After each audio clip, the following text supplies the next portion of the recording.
আগেকার মানুষদের থেকে বর্তমান মানুষদের হজম শক্তি অনেকটাই কমে গেছে। আমাদের হজম শক্তি কমে যাওয়ার কিছু বিশেষ কারণ রয়েছে। মূলত এই কারণগুলির জন্যই আমাদের হজম শক্তি দিন দিন কমে যাচ্ছে। আপনি যদি এখন থেকেই আপনার হজম শক্তি স্বাভাবিক না রাখেন, তাহলে আপনি ভবিষ্যতে বিভিন্ন রোগের শিকার হবেন। আপনি কি জানেন, আমাদের মানব শরীরে 90% রোগ হজম শক্তি দুর্বল হওয়ার জন্যই হয়ে থাকে। আর আপনি যদি আজ থেকেই আপনার হজম শক্তি স্বাভাবিক রাখতে পারেন, তাহলে আশা করি ভবিষ্যতে আপনাকে কোনো রোগের শিকার হতে হবে না। বন্ধু, আপনি যদি আপনার হজম শক্তি বাড়াতে চান, তাহলে আজকের এই ভিডিওটি সম্পূর্ণ মনোযোগ সহকারে দেখতে থাকুন।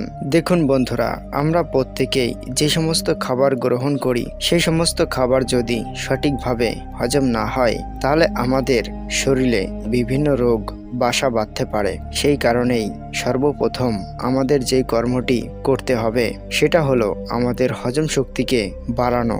আমাদের হজম শক্তি যদি মজবুত থাকে, তাহলে কোনো রোগী আমাদের শরীরে বাসা বাঁধতে পারবে না। দেখুন বন্ধুরা, সাধারণত হজম শক্তি প্রত্যেকেরই আলাদা আলাদা হয়ে থাকে। যাদের খাবার ঠিক মতন হজম হয় না, তারা যদি সঠিক নিয়ম মেনে খাবার গ্রহণ করে, তার পাশাপাশি নিয়মিত কিছু ব্যায়াম ও সঠিক অভ্যাস গড়ে তুলতে পারে, তাহলে তারা অবশ্যই তাদের হজম শক্তি বাড়াতে পারবে। এখন আমি আপনাকে হজম শক্তি বাড়ানোর কিছু সহজ উপায়ের কথা বলবো। আপনি যখন খাবার খাবেন, তখনই সেই খাবারটি ভালো করে চিবিয়ে খাবেন। কারণ যখন কোনো মানুষ খাবার খায়, তখন যদি সেই খাবারটি ভালো করে না চিবিয়ে খাওয়া হয়, তখন সেই খাবারটির পাচক রস তৈরি হতে কিছুটা সমস্যা হয়। আর অন্যদিকে যে মানুষটি খাবার ভালো করে চিবিয়ে খায়, সেই খাবারটি গ্রহণ করার কিছু সময়ের পর থেকেই সেই খাবারের পাচক রস তৈরি হয়ে যায়, যার ফলে সে মানুষটি হজম সমস্যার হাত থেকে মুক্তি পায়। যার শরীরে যত বেশি পাচক রস থাকবে, তার হজম শক্তিও ততটাই মজবুত হবে।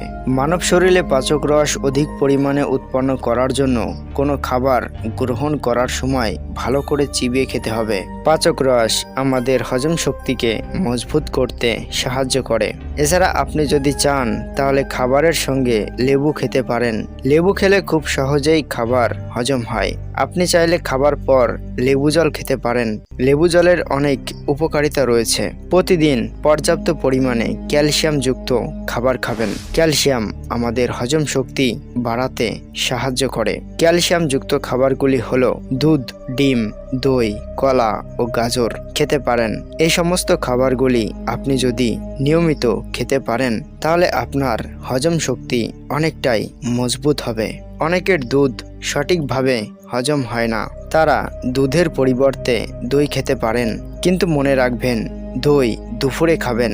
দই আমাদের হজম শক্তি বাড়াতে অনেকটাই সাহায্য করে। আমাদের শরীরে ক্যালসিয়াম ও প্রোটিনের চাহিদা পূরণের পাশাপাশি এটি আমাদের হজম শক্তিকেও মজবুত করে। আপনার খাদ্য তালিকায় বেশি করে আঁশযুক্ত খাবার রাখুন। আঁশযুক্ত খাবার আমাদের হজম শক্তি বৃদ্ধি করে। নিয়মিত শাকসবজি, ফল, স্যালাড ইত্যাদি, যে সমস্ত খাবারে জলের পরিমাণ বেশি থাকে, যেমন তরমুজ, বাঙ্গি, শসা, টমেটো, লাউ ইত্যাদি, এই সমস্ত খাবার আমাদের শরীরের জন্য যেমন উপকারী, তেমনি শরীরের ক্যালসিয়াম, ভিটামিন, প্রোটিনের মাত্রাও ঠিক রাখে। আর আপনি যদি সারা জীবন সুস্থ, রোগমুক্ত, সুন্দর শরীর পেতে চান, তাহলে আপনি আজ থেকেই এই সমস্ত খাবার আপনার খাদ্য তালিকায় যুক্ত করুন। জল ছাড়া কোনো খাবারই সঠিকভাবে হজম হয় না। প্রতিদিন একটি সুস্থ মানুষের জন্য 2.5 থেকে 3 লিটার জল পান করা অত্যন্ত প্রয়োজন। তবে খাবার খাওয়ার আগে এবং খাবার খাওয়ার মাঝখানে বেশি পরিমাণ জল খাবেন না। যদি খেতেই হয়, তাহলে অল্প পরিমাণে খাবেন। আর খাবার খাওয়ার 45 মিনিট পর আপনি জল খেতে পারেন। এই নিয়মটি না মেনে আপনি যদি খাবার খান, তাহলে আপনার মাঝে মধ্যেই বদ হজমের সমস্যা দেখা দিতে পারে।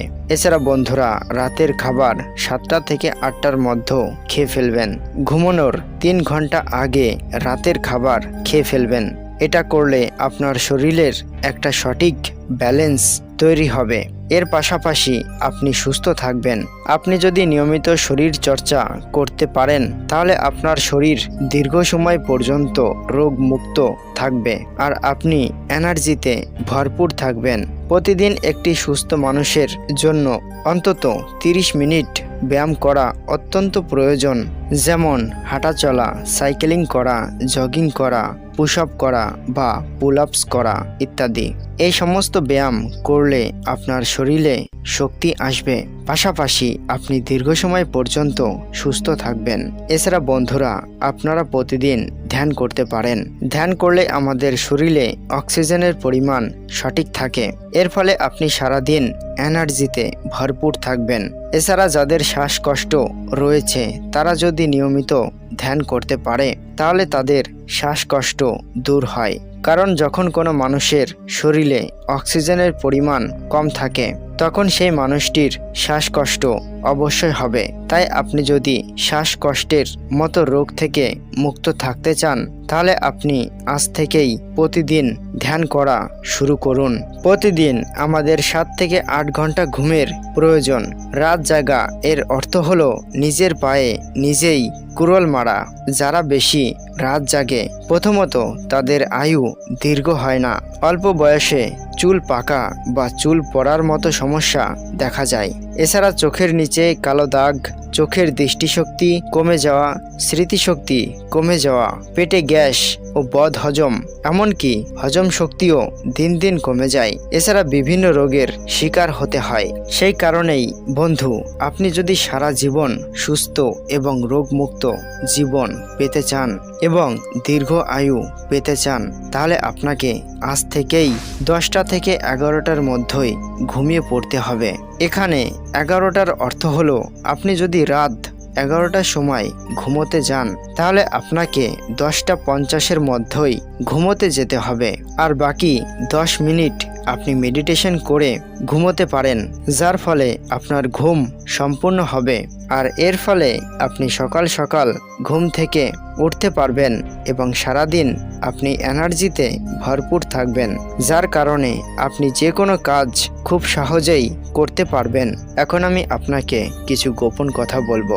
দেখুন, আপনি যদি সারাদিন নিজেকে দুর্বল অনুভব করেন, কোনো কাজেই মন বসে না, এমন পরিস্থিতিতে আপনি যদি থাকেন তাহলে আপনি আজ থেকেই রাত 10টার মধ্যে ঘুমিয়ে পড়বেন আর ব্রহ্ম মুহূর্তের সময় ঘুম থেকে উঠবেন এবং ঘুম থেকে ওঠার পর হাত মুখ ধুয়ে কিছু সময় ধ্যান করবেন। আমি আশা করি আপনি যদি এই নিয়মটি মেনে চলেন তাহলে আপনি আপনার জীবনে অনেক কিছু অর্জন করতে পারবেন। এছাড়া আপনি একটি রোগমুক্ত জীবন পাবেন এবং দীর্ঘ আয়ু লাভ করবেন। এছাড়া আপনার মুখে একটা অদ্ভুত তেজ থাকবে, যে তেজ সকলের মুখে থাকে না। এই তেজ দেখে আপনি ভেতর থেকে নিজেকে গর্বিত বোধ করবেন। এছাড়া আপনার হজম শক্তি দিন দিন মজবুত হবে, আপনার শরীরে শক্তি বৃদ্ধি পাবে, মনোযোগ শক্তি বাড়বে, চোখের দৃষ্টিশক্তি বৃদ্ধি পাবে। এছাড়া অনেক ধরনের সুবিধা আপনি পাবেন।